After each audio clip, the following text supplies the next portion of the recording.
आज माँ सावित्रीबाई फुले जो महान समाज सेविका है, इनके चरणों में सर्वप्रथम जो है मैं कोटि कोटि नमन और वंदन करता हूँ, धन्यवाद करता हूँ। और इसके साथ साथ जो आज यहाँ उपस्थित खासकर जो माँ सावित्रीबाई फुले जो महिला मंडल है, इनका मैं तहे दिल से धन्यवाद करता हूँ। और ग्राम पंचायत बटवाड़ी के वार्ड मेंबर ढालेराम जी और महिला मंडल की प्रधान सोमा देवी जी, सचिव जो है जीतू जी और डोली देवी जी, लीला देवी और तमाम जितने भी महिला मंडल के जो मेंबर आए हैं और दूसरे महिला मंडल के जो महिला आई हुई है और दूसरी पंचायतों की महिला भी यहाँ उपस्थित हुई है, तमाम मेरे स्थानीय नौजवान साथियों, भाइयों बहनों, महिलाओं, आपका मैं यहाँ इस सावित्रीबाई फुले की जयंती पर आने पर हार्दिक अभिनंदन और धन्यवाद करता हूँ, स्वागत करता हूँ। साथियों, आप भली भांति जानते होंगे सावित्रीबाई फुले को महिला में शिक्षा के प्रचार प्रसार के लिए जाना जाता है। वे भारत के पहले बालिका विद्यालय की पहली प्रिंसिपल और पहले किसान स्कूल की संस्थापक थी। सावित्रीबाई फुले ने अपने जीवन को एक मिशन की तरह जिया, जिसका उद्देश्य था विधवा विवाह करना, छुआछूत मिटाना, महिलाओं की मुक्ति और दलित महिलाओं को शिक्षित बनाना। वे एक कवित्री भी थी। उन्होंने मराठी की आदि कवित्री के रूप में भी जाना जाता है। कार्यकर्ता, समाज सुधारक, लेखक, दार्शनिक, संपादक और क्रांतिकारी थे। सावित्रीबाई पढ़ी लिखी नहीं थी। शादी के बाद महात्मा ज्योतिबा ने ही उन्हें पढ़ना लिखना सिखाया। बाद में सावित्रीबाई ने ही दलित समाज की ही नहीं बल्कि पूरे देश की प्रथम शिक्षिता होने का गौरव प्राप्त किया। सावित्रीबाई फुले जाति भेद, रंग भेद और लिंग भेद के सख्त विरोध में थी।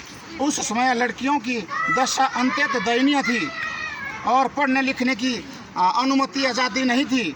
इस रीति को तोड़ने के लिए ज्योतिबा और सावित्रीबाई ने सन 1848 में पुणे में अपने पति के साथ मिलकर विभिन्न जातियों की 9 छात्राओं के साथ उन्होंने एक विद्यालय की स्थापना की।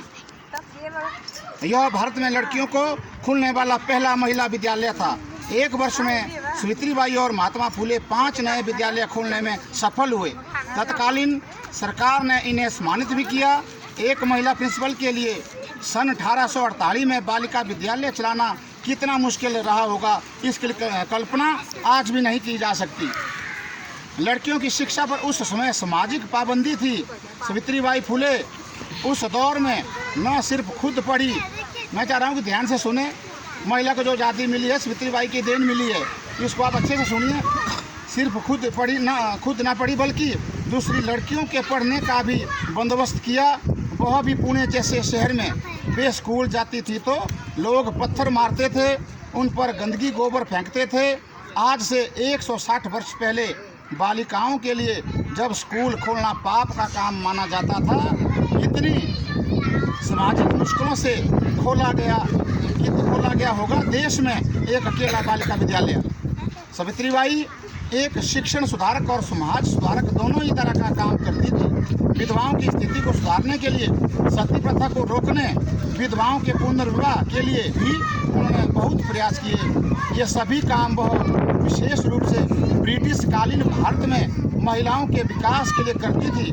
19वीं शताब्दी में कम उम्र में ही विवाह करना हिंदुओं की परंपरा थी, इसलिए उस समय बहुत सी महिलाएं अल्प आयु में ही विधवा बन जाती थी और धार्मिक परंपराओं के अनुसार महिलाओं का पुनर्विवाह नहीं किया जाता था। 1881 में कोल्हापुर की गजेज को अपने सर के बाल काटने पड़ते थे। बहुत ही साधारण जीवन जीना पड़ता था। सावित्रीबाई और ज्योतिबा राव ऐसा महिलाओं को उनका हक दिलवाना चाहते थे। इसे देखते हुए उन्होंने नाइयों के खिलाफ आंदोलन करना शुरू किया और विधवा महिलाओं को ही सर के बाल कटवाने से बचाया। स्त्री शिक्षा के साथ ही विधवाओं की शोचनीय दशा को देखते हुए उन्होंने विधवा पुनर्विवाह की भी शुरुआत की और 1854 में विधवाओं के लिए आश्रम भी बनाया। साथ ही नवजात शिशुओं के लिए भी आश्रम खोला ताकि कन्या शिशु हत्या को रोका जा सके। उस समय जो है महिलाओं को सामाजिक सुरक्षा ना होने की वजह से महिलाओं पर काफ़ी अत्याचार किए जाते थे, जिसमें कहीं कहीं तो घर के सदस्यों द्वारा ही महिलाओं पर शारीरिक शोषण किया जाता था।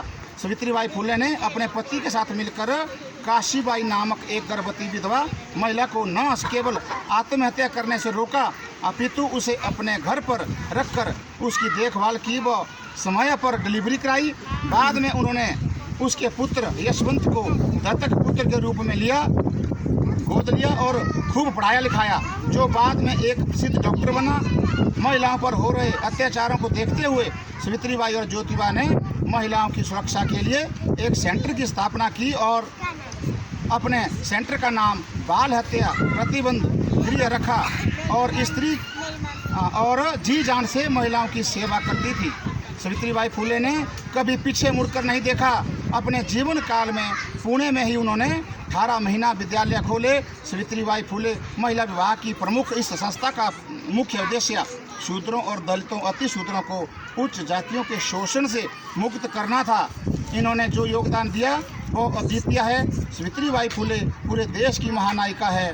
हर बिरादरी और धर्म के लिए उन्होंने काम किया। उनका पूरा जीवन समाज में वंचित तबके खासकर महिलाओं और दलितों के अधिकारों के लिए संघर्ष में बीता।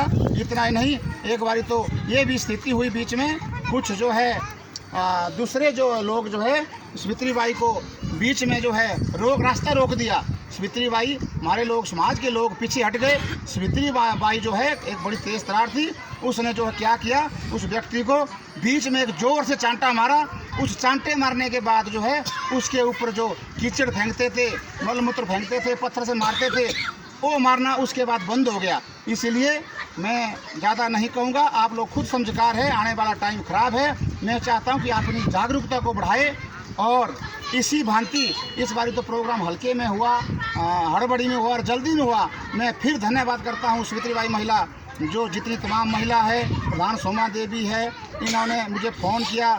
ये जो कार्यक्रम आपको मुझे पूरा पता है कि आपको तैयारी करने का बिल्कुल भी मौका नहीं मिला। आपने जो है सिर्फ चलते चलते ही हुआ, जो भी कार्यक्रम हुआ बहुत अच्छा लगा। और मैं चाहता हूँ इसी भांति आने वाले वक्त में हम जो है इस प्रोग्राम को और बढ़ा चढ़ा करके करेंगे और आने वाले टाइम में हम और अपने गांव समाज को जागरूक करेंगे।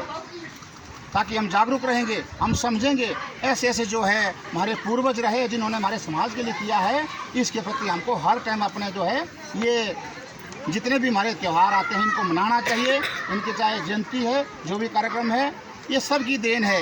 बाबा साहब डॉक्टर भीमराव अम्बेडकर आप भली भांति जानते हैं, इन सब का इसमें बड़ा योगदान रहा है। आप देखते हैं भली भांति जो असली जो है, मैं मानूँ आपको, मैं सच्ची बात कहूँ, शिक्षा की जो देवी है ये सावित्रीबाई फुले, जिन्होंने पढ़ने का अधिकार दिया महिला को। सारी बातें मैंने आपको डिटेल से बताई, इसको आपने ध्यान में रखते हुए यह जो है सही मायने में देखा जाए तो असली शिक्षा की देवी जो है ये सावित्रीबाई फुले हैं। तो मैं चाहता हूँ आप जागरूक बने, आने वाले टाइम हम और अच्छा इस प्रोग्राम को करेंगे। तो इसी भांति मैं जो है आपको जो यहाँ प्रोग्राम दिया, इसके लिए मैं आपकी जो है इसमें कोई ऐसा नहीं कि भाई आपको कोई पैसे से तोला जा सकता, कुछ नहीं। मैं एक आपके हौसला अफजाई करने के लिए जो यहाँ पर घोषणा करता हूँ, 1800 देने का मैं अपनी तरफ से जो है महिला मंडल को एक जो है हौसला अफजाई के लिए जो है 1800 देने की घोषणा करता हूँ। इसके अलावा जो भी बच्चे अभी हम बाद में लिस्ट बनाएंगे जो नाचने का शौक़ रखते हैं, जो भी उनका थोड़ा कापी पेन दे करके उनका थोड़ा हौसला बढ़े, बच्चों का उत्साह बढ़े। शिक्षा ही कहा हुआ है कि शिक्षा एक शेरनी का दूध है, जो पिएगा वो धाड़ेगा। इसलिए बच्चों से मेरा प्रयास रहेगा कि शिक्षा के ऊपर हमको ज़्यादा ध्यान देना पड़ेगा। ये जो आडंबर है, कुरीतियाँ फैली हुई है समाज में, जैसे कि आपको भली भांति जानते हैं, अंधविश्वास है, कई प्रकार के मामले हैं, हमको इससे छूटना होगा। ऐसे ऐसे जो हमको जो है त्यौहार मनाते रहने चाहिए, जो सही मायने जो हमको आज़ादी मिली हुई है। आप पूरे समझकार है। मैं अपनी वाणी को विराम देता हूँ। दिन ढले बिना सवेरा नहीं होता, दिन ढले बिना सवेरा नहीं होता, दृढ़ संकल्प कभी अधूरा नहीं होता, अगर हो जज्बा कुछ कर दिखाने का तो जीवन में कभी अंधेरा नहीं होता। धन्यवाद। महोत्सव का मैं यहाँ पर उद्घाटन पर हार्दिक शुभकामना देता हूँ।